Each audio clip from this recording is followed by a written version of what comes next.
다니엘 선지자가 말씀하시기를 청년들을 새벽 이슬 같다, 새벽 이슬 같은 청년이다, 그렇게 일컬었습니다. 사도행전에 보면은 너희 청년들은 환상을 보고, 환상이라고 하는 영어 성경은 비전이라고 하는 겁니다. 젊은이가 비전이 없어졌을 때는 이미 청년의 구실, 가장 중요한 것이 사라져버린, 사가져버린 상태다, 그렇게 이야기할 수가 있는데, 오늘 이 밤에 예배에 나와서 찬양을 하는 우리 청년들을 보니까 힘이 솟습니다.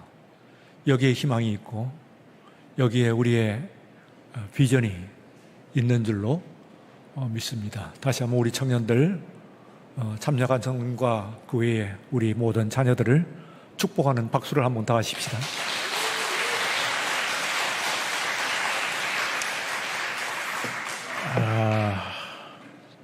천상의 예배입니다. 천상으로 올라간 것이지요. 요한계시록의 중요한 위상, 처소의 중요한 변화가 땅에서 천상으로, 또 다시 천상에서 땅으로 내려옵니다. 천상과 물론 땅이 떨어져 있는 것은 아니고 이 두 가지가 분명히 연관되어 있다고 요한계시록은 우리에게 가르쳐주고 있습니다. 그들이 지금 처한 현실과 문제들이 하늘의 뜻과 하나님의 계획, 그리고 하나님의 모든 통치하심에 소속이 되어 있다고 하는 것을 가르쳐 주시는 것인데, 이 신앙을 오늘 이번 시간에 여러분들이 꼭 우리가 무슨 무기를 들을 때 장착이라고 하는 표현을 씁니다. 비행기나 혹은 다른 무기들의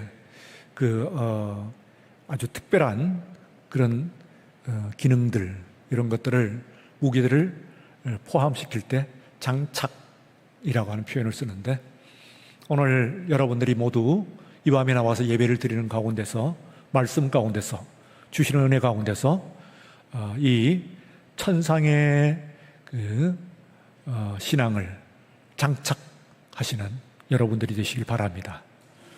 이것이 굉장히 모든 문제를 해결할 수 있는 것이기 때문에 우리가 돌이켜서 이제 앞에서 보게 되면은 1장에서요. 1장에서 요한은 앞에 땅을 바라보고 있습니다. 빠뜨모스, 반모라고 하는 섬이긴 합니다만 그 산이 꽤 높았어요. 거기에 덩그러니 그를 떨어뜨려 놓았을 때, 그를 유배시켰을 때에 그가 그 산을 보니까 기가 막힌 그런 앞에 있는 문제가 있습니다. 거기는 아무도 살지 않는 무인도이고, 그리고 앞에 큰 산이 가로막고 있는 것이 그의 현실이었습니다. 1장에서 그 모습, 그런데 거기에서 뒤에서 소리가 들려요. 그래서 그 소리를 듣기 위해서 돌이켜 보니까 광경이 달라집니다. 곧 이제 섬에 있는 산을 바라봤을 때는 기가 막힌, 이제는 내 삶은 끝났구나, 그런 생각을 하게 됐겠지요. 그런데 돌아섰을 때에 바다가 펼쳐졌습니다. 그리고 그 바다에서 펼쳐지는 가운데서 구름 사이에서 햇볕이 나오는 그 광경, 그리고 또한 그 바다에서 들려오는 소리, 그리고 또한 비가 내릴 때 우레 소리와 그리고 비가 내리는 소리, 이런 소리들이 어우러지면서 그는 이제 환상을 보게 됩니다.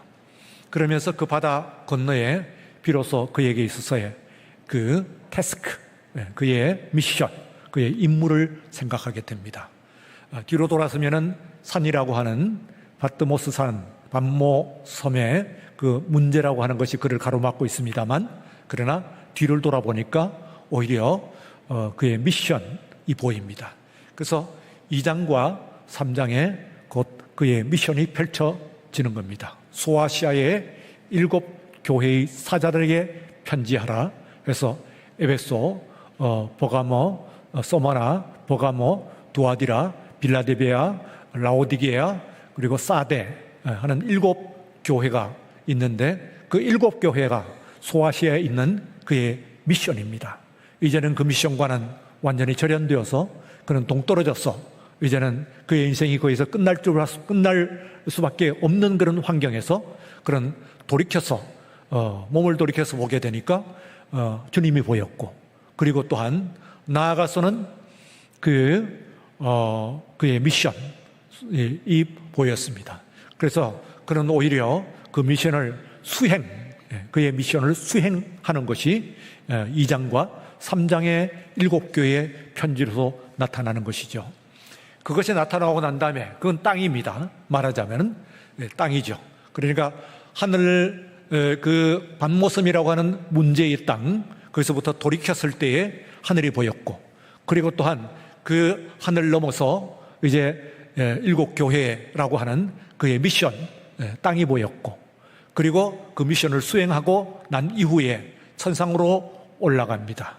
그래서 천상에 오늘 광경이 펼쳐지는 것인데, 4장과 5장이 바로 천상의 문제가 나오고, 그 다음엔 6장은 다시 땅으로 내려오겠죠. 그러고 나면은 7장은 다시 하늘로 올라가겠죠. 이 원칙은 요한계시록이 끝날 때까지 계속 반복되는 기본적인 요한계시록의 구조다 하는 것을 여러분들이 염두에 두셔야 됩니다. 반드시 땅으로 갔다면 하늘로 올라가고, 하늘로 가면 땅으로 내려오고, 다시 땅에서 문제 가운데서 하늘로 가고, 하늘에서 그 문제의 해결함을 얻고 하게 되는데, 하늘로 올라가게 되면은 어떤 것이냐면은 가장 중요한 그 수단, 말하자면 길이죠. 웨이즈. 길이라고 하는 것은 예배입니다. 천상에서는 뭘 하냐? 천상에서는 무조건 천상에 올라가면은 반드시 예배가 있다 하는 것을 알 수가 있어요. 그래서 예배는 너무너무나 중요한 천상의 예배, 그리고 그 천상 예배 가운데서 그 콘텐츠는 뭐냐 하면은 감사와 찬송, 영광, 이런 것들이 말하자면 콘텐츠가 됩니다. 예배의 콘텐츠죠. 그러니까 우리가 오늘 이 시간에 여러분들은 어디에 올라와 있느냐 하면은 지금 여러분들이 계시던 미션, 여러분의 가정과 일터, 그리고 또한 모든 만나던 사람들을 뒤로 하고 지금 여러분들이 천상에 올라와 있는 순간이라고 보시면 되겠어요. 여기에 오늘 여기에 있는, 그러나 오늘 여기서 있다가 계속해서 그냥 여기에 머물면은 안 되죠. 바로 베드로가 그 변화산에 올라가 가지고 그게 주님과 그리고 모세와 엘리야가 함께 대화하는 것을 보고 그가 자기가 하는 말이 무엇인지도 모르면서 너무나 휘황찬란한 그런 광경을 보았기 때문에, 주님, 여기에 우리가 초막셋을 짓겠습니다. 하나는 모세를 위하여, 그리고 또 하나는 엘리야를 위하여, 그리고 나머지 하나는 주님을 위해서 여기에 짓고 영원토록 살고지고 여기 사십시다 하는데, 주님께서는 그 광경을 뒤로 하시고 구름을 거두시고 그리고 내려오셨어요. 그러니까 기독교의 신앙은 천상에서 머무는 건 아닙니다. 분명히 천상으로 올라가야 되고, 분명히 예배를 드려야 되고, 분명히 하나님을 만나야 되지만은, 그러나 또한 거기에 머무는 것이 아니고 땅으로 내려오게 되어 있는 거예요. 그래서 땅에 이제 내려와 가지고 그 미션을 또 행해야 되는 겁니다. 근데 이 어려운 고난의 현실 가운데서 오히려 이 고난이 하나님의 뜻이 되고, 그리고 또한 나에게 있어서는 나의 사명이 되고, 이렇게 되니까 이것은 완전히 다른 오리엔테이션, 내 삶을 보고 이 세상을 보는, 문제를 보는 그 근본적인, 우리는 문제를 볼 때 넘어집니다. 문제는 괴롭힙니다. 문제는 힘듭니다. 나의 에너지를 갉아먹습니다. 내가 모든 것들에서 낭망을 합니다. 실망을 합니다. 그런데 오히려 하늘에 올라가서 예배를 드리고 내려오게 되면은, 그러면 그것이 오히려 반대로 이 땅에 땅 위로 내려오게 되면 미션이 되는 거예요. 나의 사명이 됩니다. 하나님께서 주신 은혜를 내가 실행하는 것이 됩니다. 하는 것이 되니까 완전히 달라지는 것이라고 볼 수가 있어요.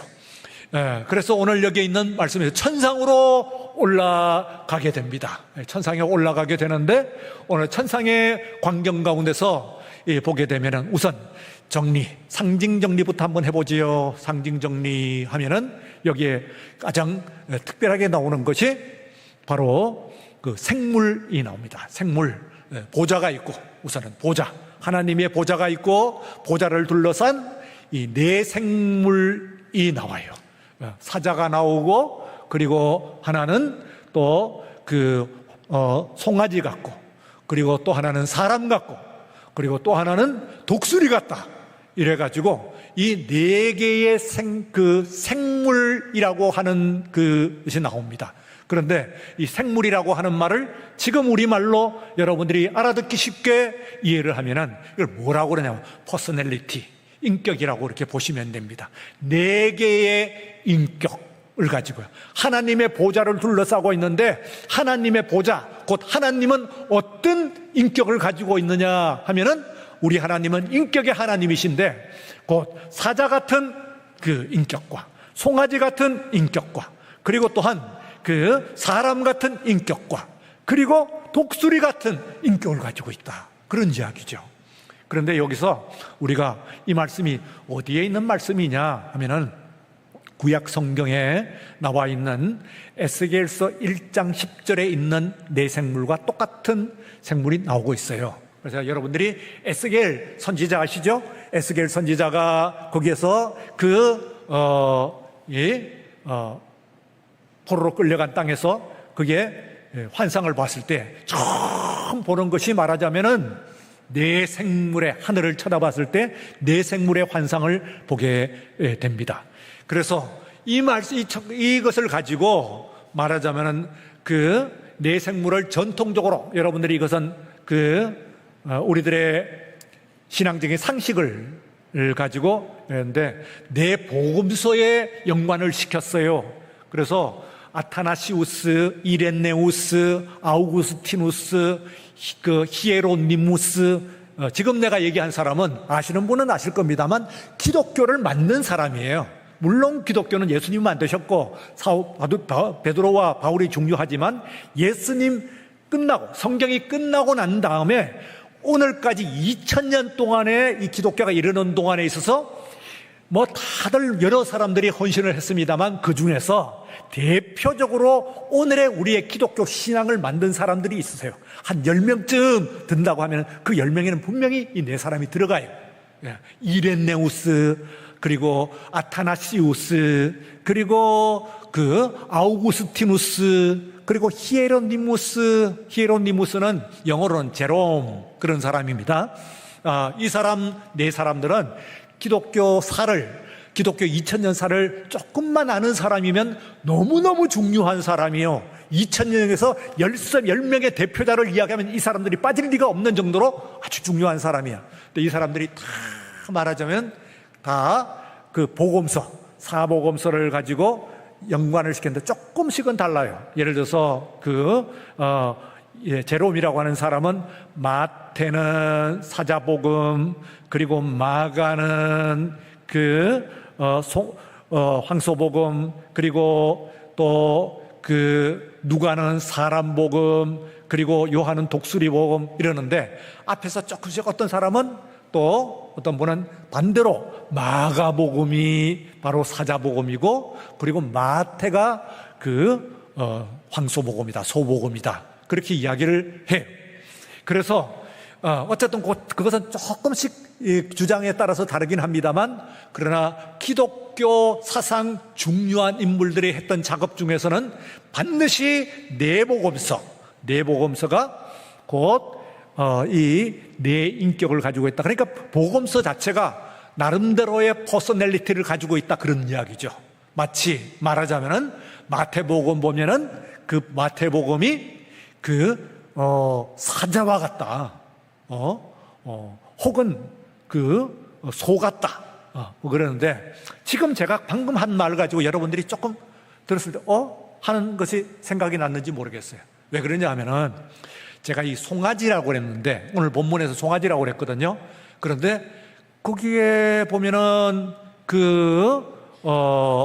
이 에스겔서를 보게 되면은 거긴 송아지가 아니에요. 딴 건 다 같아.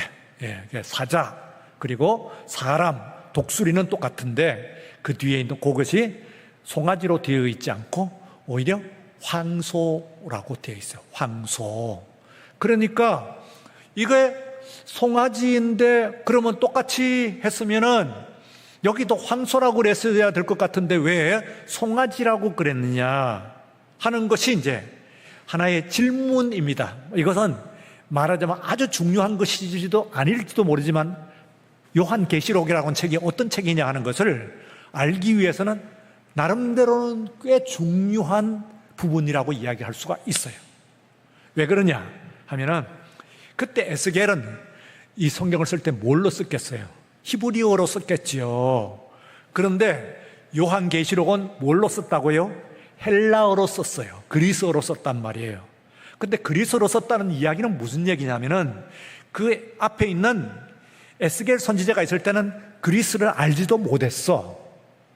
그런데 그 사이에 역사적인 변화가 많이 생겨가지고 그리스 세상이 됐다가 헬라 세상이 됐다가 그 다음엔 로마 세상이 됐는데 로마 세상도 문화적으로 학문적으로는 철학적으로는 그리스 세상이에요. 로마가 힘으로는 세계를 정복을 했지만은 그러나 심지어는 그리스도 헬라도 정복을 했지요.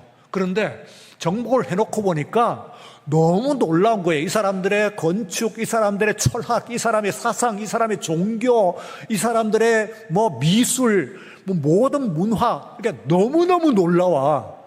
그래서 로마는 조금 더 변형이 없이, 조금은 몇 이름 정도 바꿨는데 거의 변형 없이 그대로 받아들였어요. 그들의 신앙까지도 그리스 종교를 그들은 원래 그 종교를 믿었던 사람이 아니에요. 그런데도 로마는 그리스를 정복을 해놓고 그리스의 헬라의 신앙까지도 받아들여 버린 거예요. 놀랍죠? 신앙을 받아들였다는 것은 다 받아들인 거예요. 말하자면은 그게 그러니까 우리가 그것을 가지고 신화라고 이해할 때 그리스 로마 신화. 그런데 그게 그리스 신화입니다. 로마 이름은 그냥 이름만 바꾼 것 뿐이에요. 예, 그들의 신화는 로마에 원래 있던 로마의 신화는 없어. 로마는 그런 신화를 가지고 있지 않았어요. 그리스 신화를 하는데 워낙에 이 그리스를 정복을 해놓고 오니까 우리가 힘으로는 정복을 했지만은 너무너무 놀랍다 해가지고 그걸 받아들이는데 로마는 참 이게 이 수용성이 중요하다고 그랬죠. 왜요?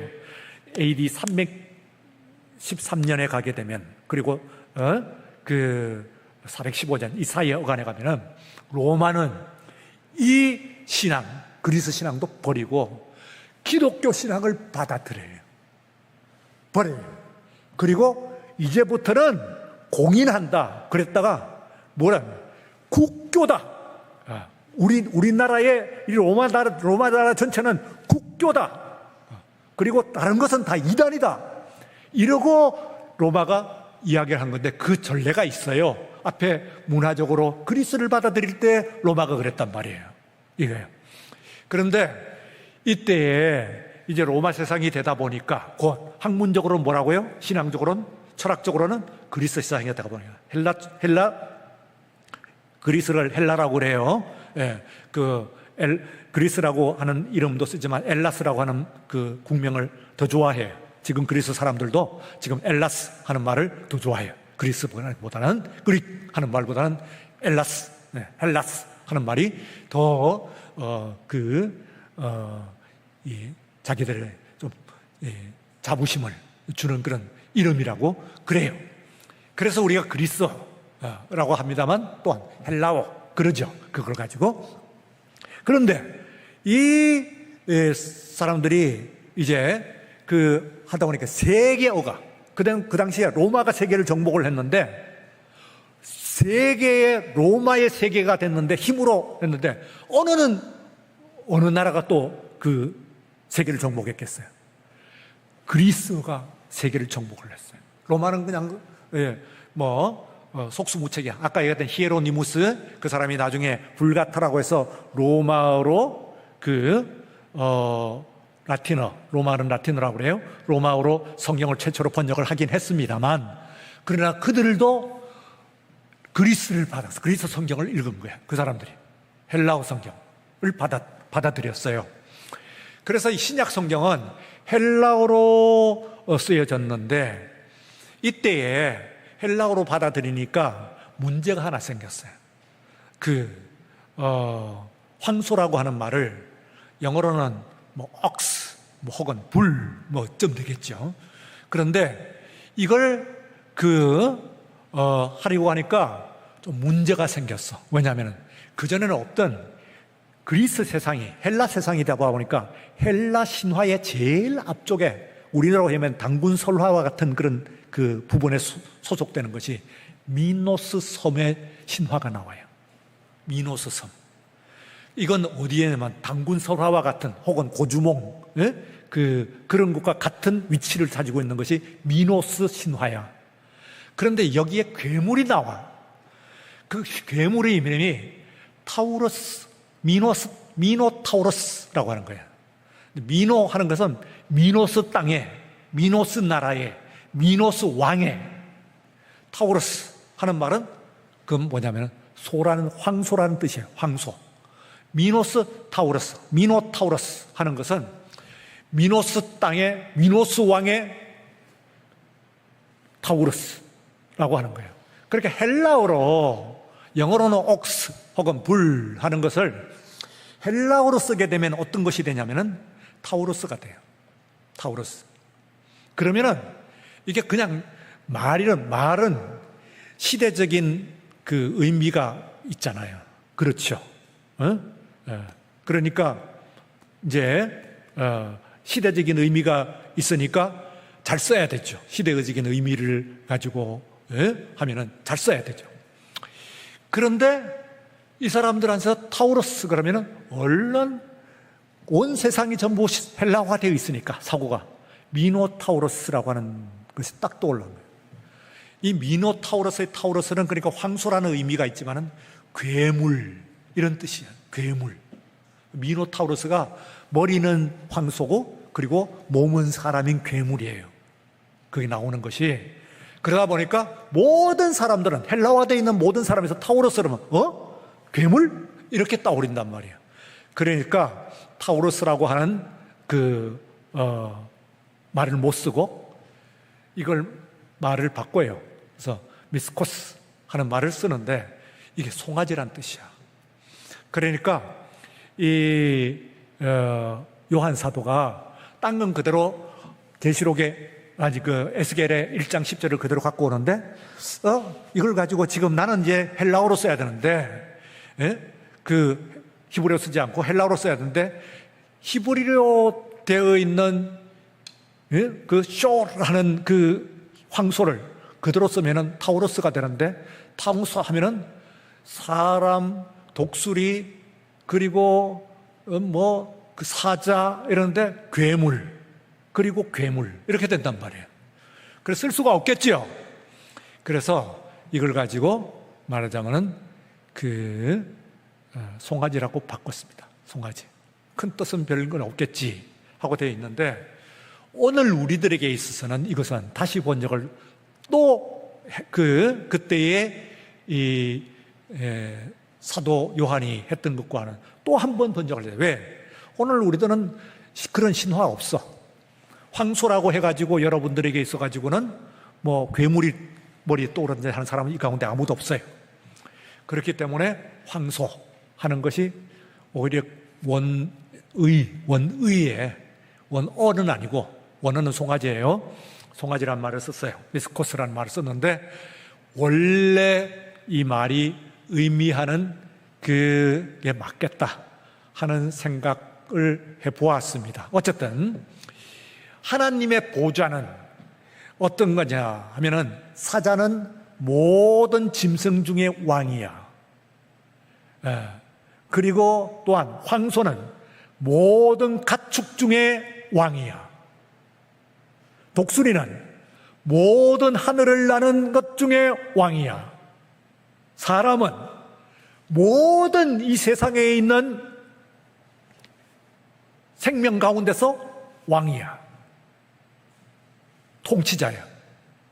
그러니까 여기에 네 개의 퍼스널리티, 하나님은 어떤 분이시냐, 하나님은 어떤 인격이시냐, 하나님은 사람 같기도 하고, 하나님은 황소 같기도 하고, 하나님은 독수리 같기도 하고, 하나님은 사자 같기도 한데 조금씩 달라요. 그죠?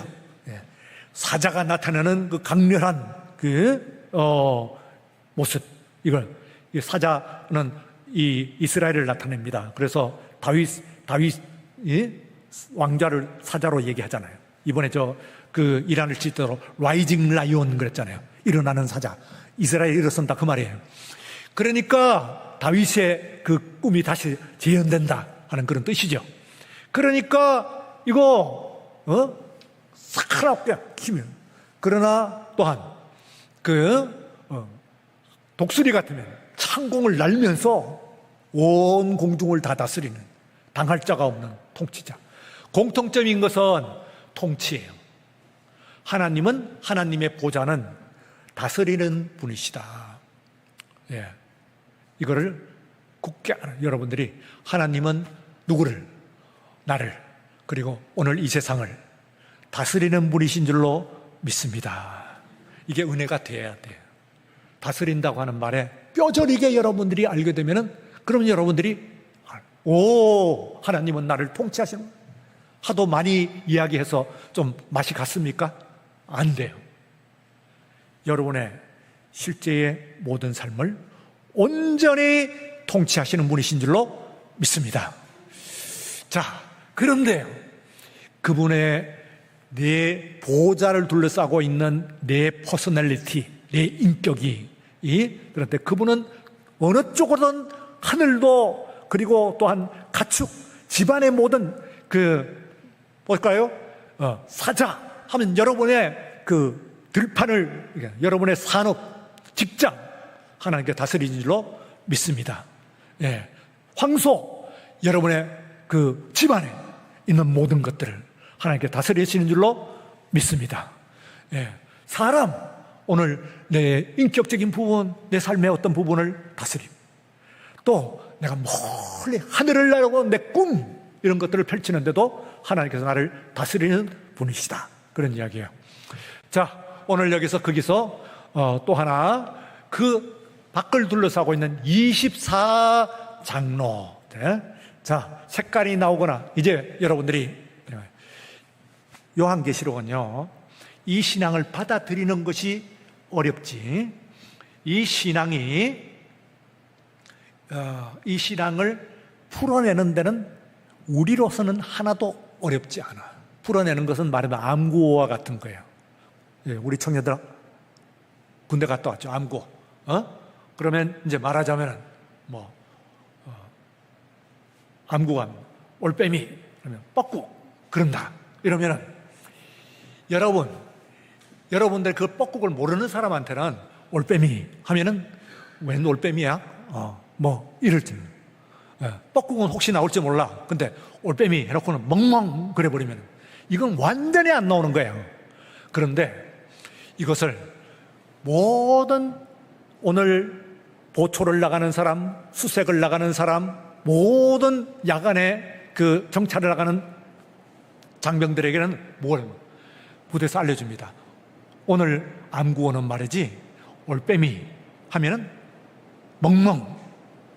쉬워요, 어려워요? 아는 사람들은 너무 쉽죠.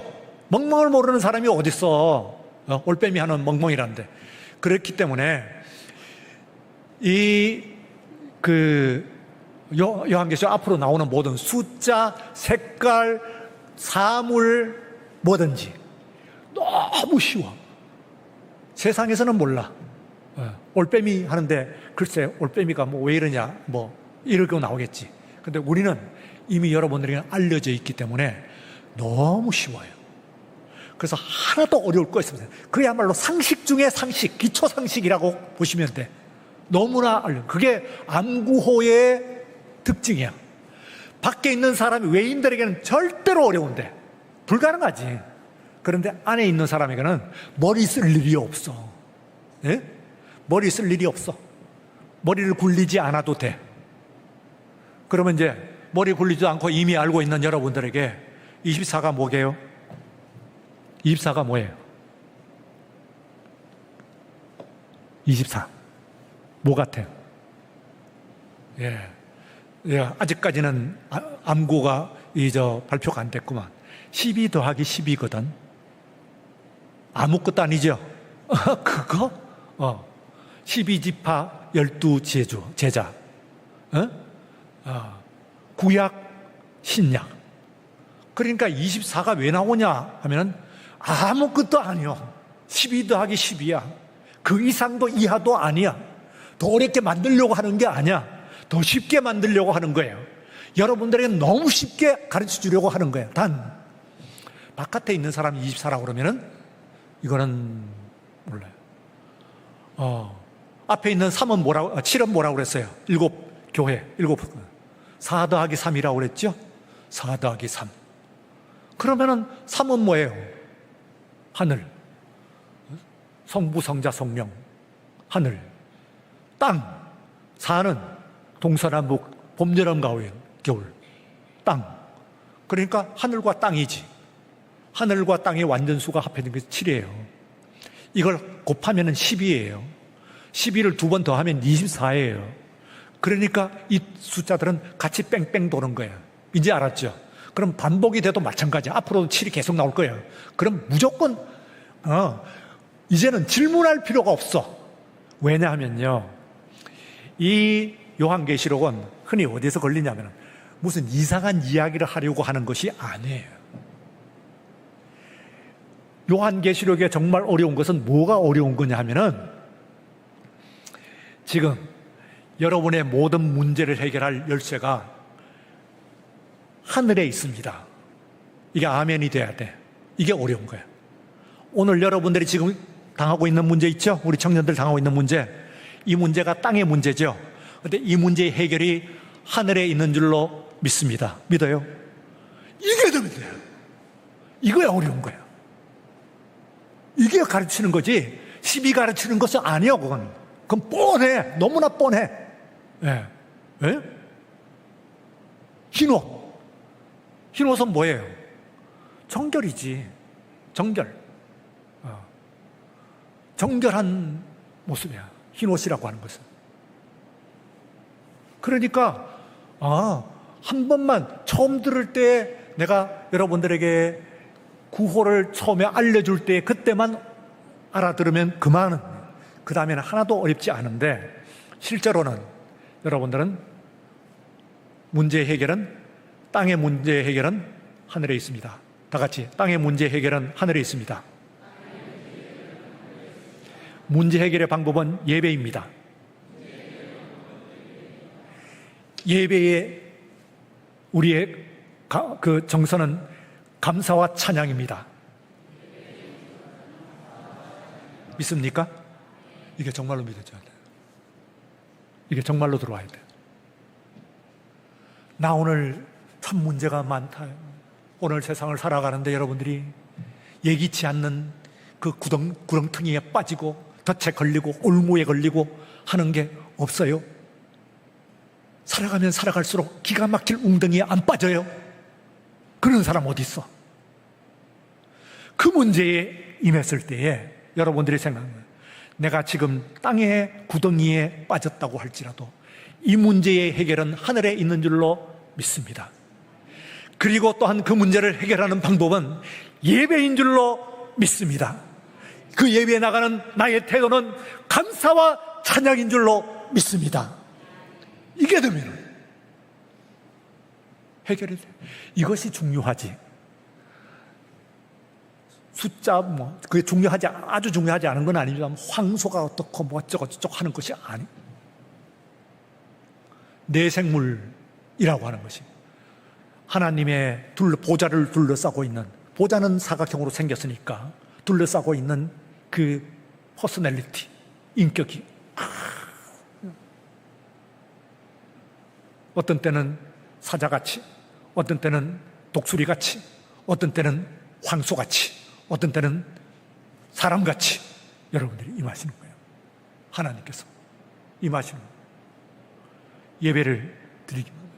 그러므로 오늘 여기서 제일 하늘로 올라가니까 뭐 위에 구름 있고 뭐 빛이 비치고 뭐 무지개가 켜져 있고 앞에는 바다가 쫙 수정 같은 유리바다라고 오늘 그랬잖아요. 바다가 쫙 있어요.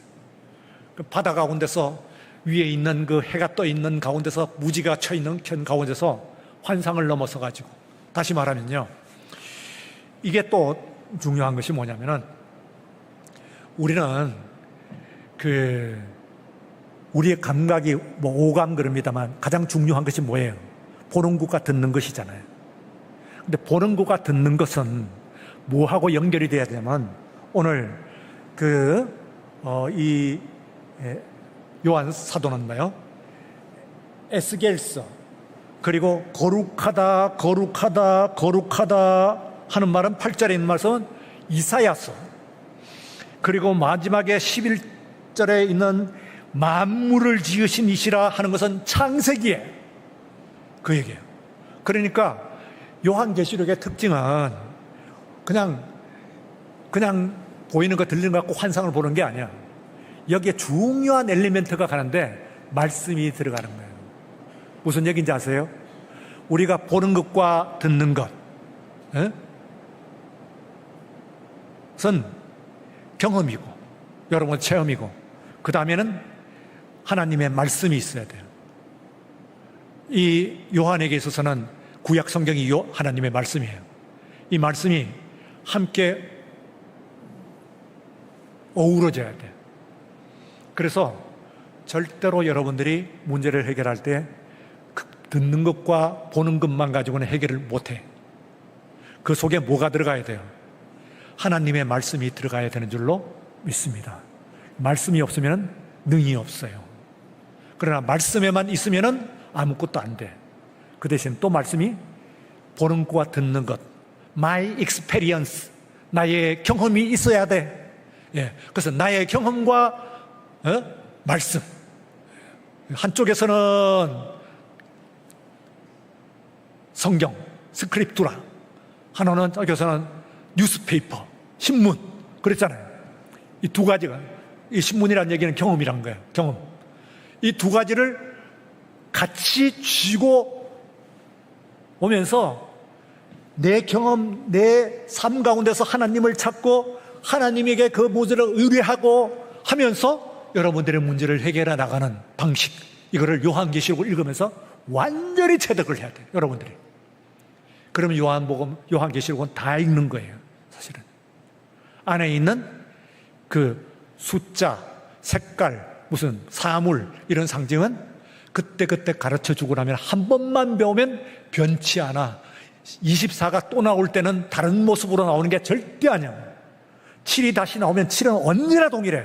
한 번만 들었으면 그냥 끝난 거예요. 그래 너무 쉽지. 고민할 필요도 없지. 한 번만 들으면 아하 하고 다 끝나는 거지. 그러므로 거기에 얽매여서는 안 돼요. 많은 요한계시록 거기에 얽매여갖고 트랩에 걸리는 거예요. 뭐 숫자가 어쩌고 뭐 어쩌고 하는데 그거는 메시지가 아니에요. 요한계시록의 메시지는 그런 숫자나 혹은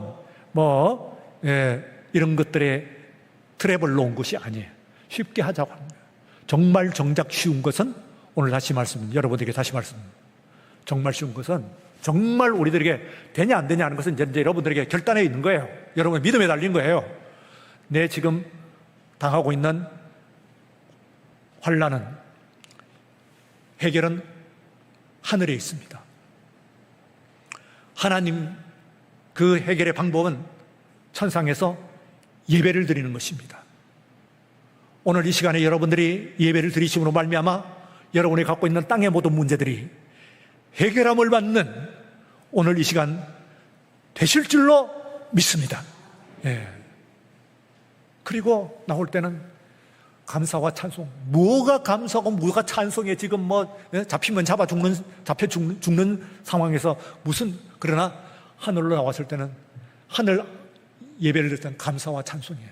이건 엄청난 성숙이에요. 엄청난 성숙.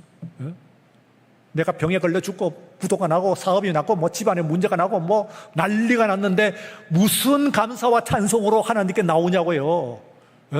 나를 건강하게 하고 뭐 시험도 합격하게 하고 뭐가 로또가 한번 뻥뻥 터지든지 뭐 이쯤 돼야 감사와 찬양 아닌가요? 근데 그러면은 오늘 여기에 있는 모든 문제도 불구하고 여러분 나오셨으니 잘 나오셨습니다. 오늘 이 시간에 여러분들이 우리 하나님, 여러분들에게 함께 하시는 우리 하나님, 인격으로 여러분들을 대면하시는 우리 하나님께서 보좌 가운데서 여러분을 통치하는 오늘 이 시간 나를 통치하여 주시는 줄로 믿습니다.